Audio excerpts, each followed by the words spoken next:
नमस्कार साथियों, मैं विक्रम सिंह और आज हम पढ़ने वाले वायुमंडल। तो सबसे पहले हम वायुमंडल की परिभाषा देखते हैं। वायुमंडल किसे कहते हैं? परिभाषा, तो पृथ्वी के चारों तरफ उपस्थित गैसीय आवरण को वायुमंडल कहते हैं। पृथ्वी के चारों तरफ गैसीय आवरण को क्या बोलते हैं? वायुमंडल कहते हैं। जैसे देखिए, ये पृथ्वी है यानी अर्थ, जो इसके चारों तरफ जो गैसीय आवरण होता है उसे क्या बोलते हैं? वायुमंडल। क्या कहते हैं? वायुमंडल। तो वायुमंडल जो बनता है वो गैसों के आवरण से बनता है। जैसे वायुमंडल में ऑक्सीजन पाई जाती है, नाइट्रोजन पाई जाती है, कार्बन डाइऑक्साइड पाई जाती है, आर्गन पाई जाती है, कुछ और भी गैसें पाई जाती हैं, उनसे वायुमंडल का निर्माण होता है। तो सबसे पहले हम देखेंगे आयतन के आधार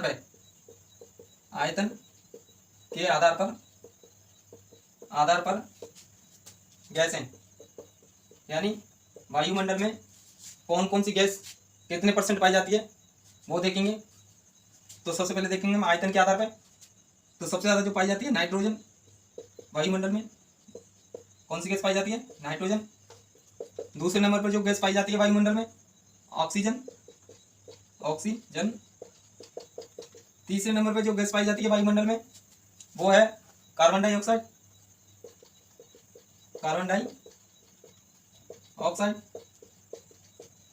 और चौथे नंबर पे जो गैस पाई जाती है वो है आर्गन। अब हम इनको देखेंगे कितने % पाई जाती है। जो नाइट्रोजन पाई जाती है वो वायुमंडल में 78.8% पाई जाती है। ऑक्सीजन कितने % पाई जाती है? तो 20.95% यानी 21% पाई जाती है। कार्बन डाइऑक्साइड कितनी % पाई जाती है? तो कार्बन डाइऑक्साइड 0.033% पाई जाती है। और आर्गन कितनी पाई जाती है? 0.93%। हमने वायुमंडल की परिभाषा देखी। पृथ्वी के चारों तरफ उपस्थित गैसीय आवरण को वायुमंडल कहते हैं। सबसे पहले हमने आयतन के आधार पर देखा कि आयतन के आधार पर वायुमंडल में गैसें कितने % पाई जाती हैं। तो नाइट्रोजन है जो 78.8% पाई जाती है, ऑक्सीजन है जो 20.95% पाई जाती है, कार्बन डाइऑक्साइड है जो 0.033% पाई जाती है, और आर्गन है जो 0.93% पाई जाती है। ये तो हमने आयतन के आधार पर देखा। अब हम देखेंगे भार के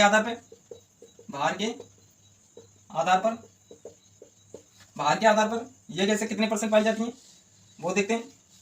तो जो नाइट्रोजन पाई जाती है भार के आधार पर वो कितनी % पाई जाती है? 75.50%। और जो ऑक्सीजन पाई जाती है वो कितनी पाई जाती है? 21.01%।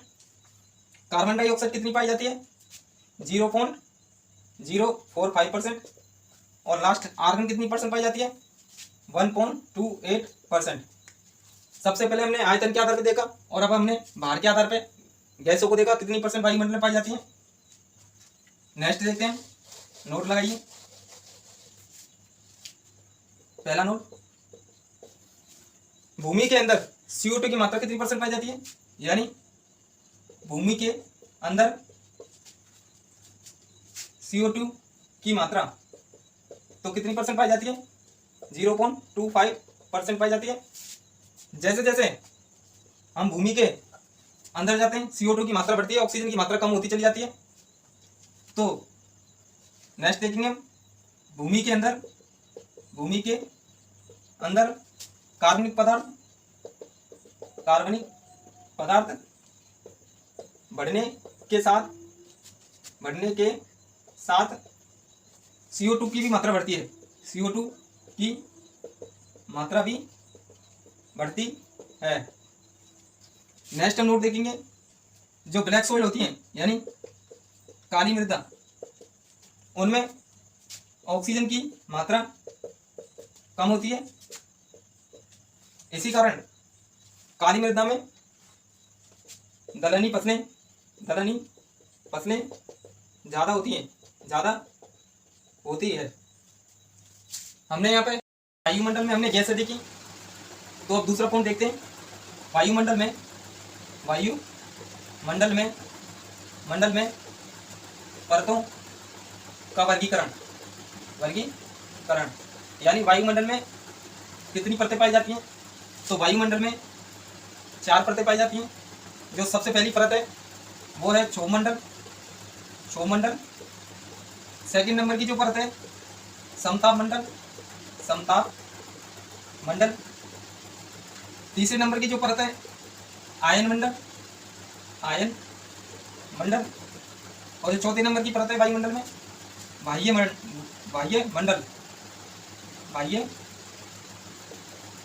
मंडल। 4 प्रकार की परतें पाई जाती है वायुमंडल में। तो जो क्षोभमंडल है, सबसे पहले हम क्षोभमंडल को देखेंगे। तो पहली हेडिंग डाल लीजिए क्षोभमंडल परत। सबसे पहले ये कितने किलोमीटर तक पाई जाती है। तो ये 0 से 18 किलोमीटर, यानी ये अर्थ है अगर हम अर्थ से ऊपर जाएंगे 0 से 18 किलोमीटर तक जाएंगे, जो ये बीच का डिस्टेंस है पूरा, तो इसे ही हम क्षोभमंडल बोलते हैं।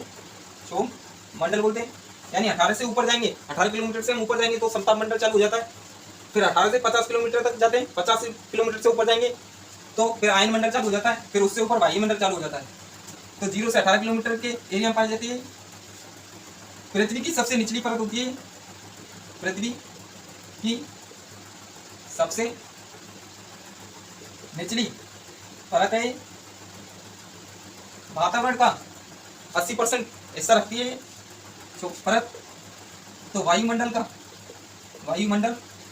का 85% इस मंडल में रहता है।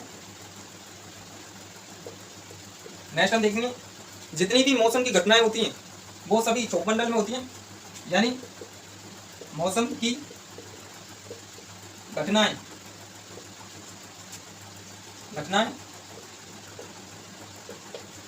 कौन सी परत में होती है? क्षोभमंडल में।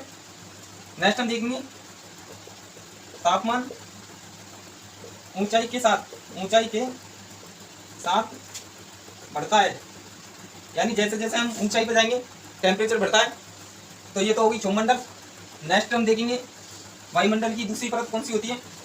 तो दूसरी परत होती है समताप मंडल। ये परत कितने किलोमीटर एरिया तक ऊंचाई तक पाई जाती है। तो ये 18 से 50 किलोमीटर की ऊंचाई तक पाई जाती है। इसकी विशेष क्या है? इसमें बादल व धूल के कण इसी परत में पाए जाते हैं। बादल व धूल के कण किस परत में पाए जाते हैं? समताप मंडल में। नेक्स्ट हम देखेंगे सर्वाधिक गर्म परत है ये। सर्वाधिक गर्म परत के रूप में जानी जाती है। नेक्स्ट हम देखेंगे जो वायुयान होते हैं वो इसी परत में उड़ते हैं। वायुयान इसी परत में उड़ते हैं। नेक्स्ट हम देखेंगे ओजोन गैस इसी परत में पाया जाता है। ओजोन गैस इसी परत में पाई जाती है। और नेक्स्ट जो पॉइंट है ये इस समताप मंडल में सर्वाधिक आर्द्रता पाई जाती है।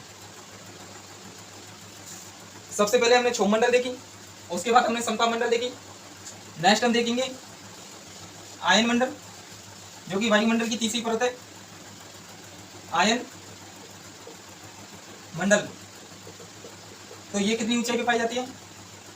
तो ये 50 से 80 किलोमीटर की ऊंचाई पे पाई जाती है। इसकी खासियत क्या है? ऊंचाई के साथ साथ तापमान में गिरावट आती है। तो ऊंचाई के साथ साथ तापमान में गिरावट आती है या देखने को मिलती है। नेक्स्ट जो हम परत पढ़ेंगे चौथे नंबर की बाह्य मंडल। ये वायुमंडल की लास्ट परत होती है। तो ये 80 से 400 किलोमीटर ऊंचाई पर पाई जाती है। इसकी खासियत है ऊंचाई के साथ साथ तापमान बढ़ता है, ऊंचाई के साथ तापमान में बढ़ोतरी होती है, बढ़ोतरी होती है। मौसम परिवर्तन की जितनी भी घटनाएं होती हैं वो इसी परत में होती हैं। मौसम परिवर्तन की घटनाएं इसी परत में होती हैं या इसी मंडल में होती हैं। नेक्स्ट है रेडियो संदेश इसी समता मंडल इसी वायुमंडल में की परत में संभव है। वायुमंडल रेडियो संदेश इसी परत में संभव है। अपने वायुमंडल देखा, वायुमंडल की सबसे पहले हमने डेफिनेशन देखी, फिर वायुमंडल में हमने गैसें देखी, कौन सी गैस कितनी % पाई जाती है। फिर हमने वायुमंडल की परतों का वर्गीकरण देखा। सबसे पहले हमने क्षोभमंडल देखा, दूसरा हमने समताप मंडल देखा, तीसरा हमने आयन मंडल देखा और चौथा हमने वायुमंडल देखा। अब हम नेक्स्ट जो टॉपिक लेते हैं वो मौसम लेते हैं। मौसम यानी मौसम की सबसे पहले हम परिभाषा देखते हैं। मौसम की परिभाषा क्या है? वायुमंडल में यानी वायुमंडल में अल्पकालीन दशाओं को अल्पकालीन दशाओं का परिवर्तन होना क्या कहलाता है? मौसम कहलाता है। मौसम किस भाषा का शब्द है? मौसम अरबी भाषा से लिया गया है। किससे? अरबी भाषा से। मौसम किस शब्द से लिया गया है? तो मौसम शब्द से लिया गया है। मौसम शब्द से लिया गया है। नेक्स्ट हम देखेंगे IMD यानी भारतीय मौसम विज्ञान भवन। तो ये कहाँ पे स्थित है? तो ये पुणे महाराष्ट्र में स्थित है। जो इसकी स्थापना हुई थी वो 1875 में हुई थी। नेक्स्ट हम देखेंगे WMO यानी वर्ल्ड मेट्रोलॉजी ऑर्गेनाइजेशन यानी विश्व मौसम संगठन। तो ये कहाँ पे स्थित है? तो ये जिनेवा जो कि स्विट्जरलैंड में पड़ता है। कहाँ पे पड़ता है? स्विट्जरलैंड में स्थित है ये। हमने यह मौसम की डेफिनेशन देखी। वायुमंडल में अल्पकालीन दशाओं का परिवर्तन होना क्या कहलाता है? मौसम किस भाषा से लिया गया है? अरबी भाषा से। किस शब्द से लिया गया है? मौसम से। IMD भारतीय मौसम विज्ञान भवन कहाँ पे स्थित है? पुणे महाराष्ट्र में। कब स्टेबल हुआ था? 1875 में। वर्ल्ड मेट्रोलॉजी ऑर्गेनाइजेशन विश्व मौसम संगठन ये कहाँ पे स्थित है? जिनेवा स्विट्जरलैंड में। अब हम देखेंगे राजस्थान का मौसम विभाग कहाँ स्थित है? तो राजस्थान में मौसम विभाग का कार्यालय कहाँ पे स्थित है? तो राजस्थान में जयपुर में स्थित है। भारतीय मानसून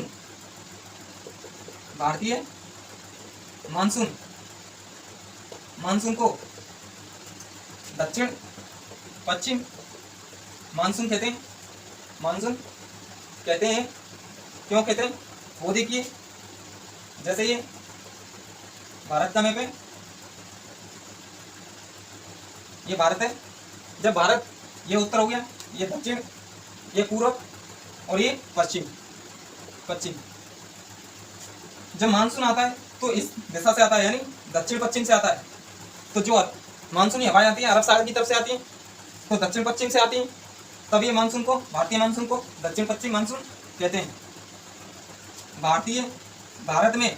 भारत में सर्वप्रथम मानसून कब आता है?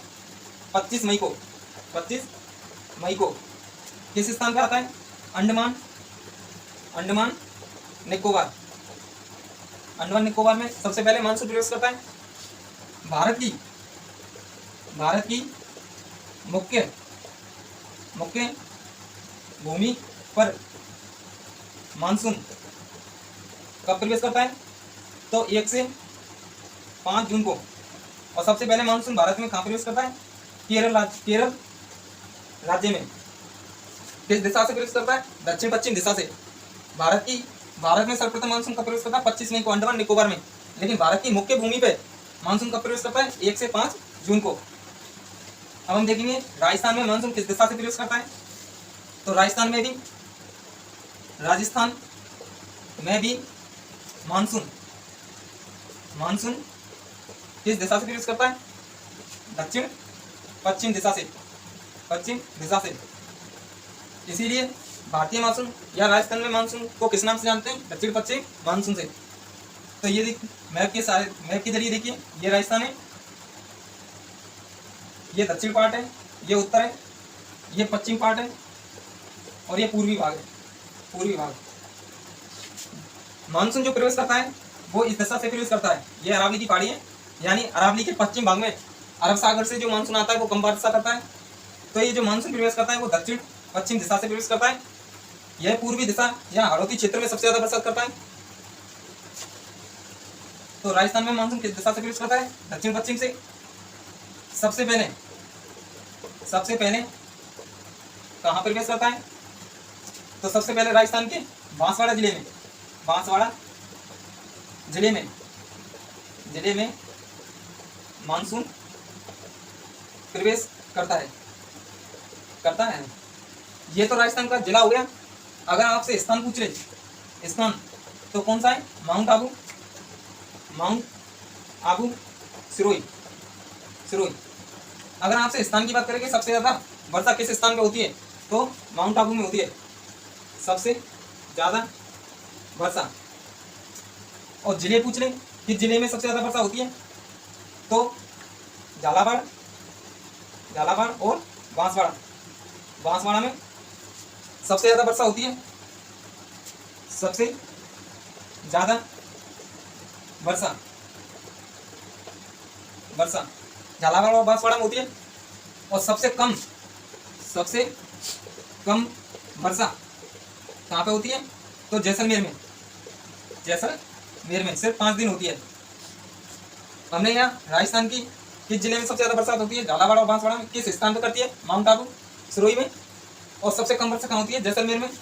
राजस्थान में मानसून किस दिशा से प्रवेश करता है? दक्षिण पश्चिम से। सबसे पहले कहाँ प्रवेश करता है मानसून? बांसवाड़ा जिले में। अब हम देखेंगे कि राजस्थान में, विश्व में और भारत में कितनी वर्षा होती है। अगर विश्व की बात करें, विश्व में वर्षा तो कितनी होती है? 930 mm। यानी पूरे विश्व में जो वर्षा होती है वो 930 mm होती है। भारत की बात करें तो कितनी होती है? 1190 mm होती है। यानी विश्व से ज्यादा होती है, 1190 mm होती है। लेकिन ये पूरे विश्व की वर्षा है और ये सिर्फ भारत की वर्षा है। यानी टोटल भारत के एरिया में कितनी वर्षा हुई है वो इतनी होती है। और ये पूरे विश्व का डाटा लिया जाता है जब इतनी वर्षा मानी जाती है। तो सबसे ज्यादा फिर राजस्थान में कितनी वर्षा होती है? तो राजस्थान में 57.5 mm वर्षा होती है। विश्व में सबसे ज्यादा वर्षा चैनापूंजी नामक स्थान पर होती है। विश्व में सबसे ज्यादा वर्षा वाला स्थान कौन सा है? चैनापूंजी। ये पूर्वी दिशा की तरफ पड़ता है भारत में। हमने मौसम देखा, किस स्थान में सबसे ज्यादा वर्षा होती है वो भी देखी, किस दिशा से मानसून प्रवेश करता है वो भी हमने देखा। नेक्स्ट हम देखेंगे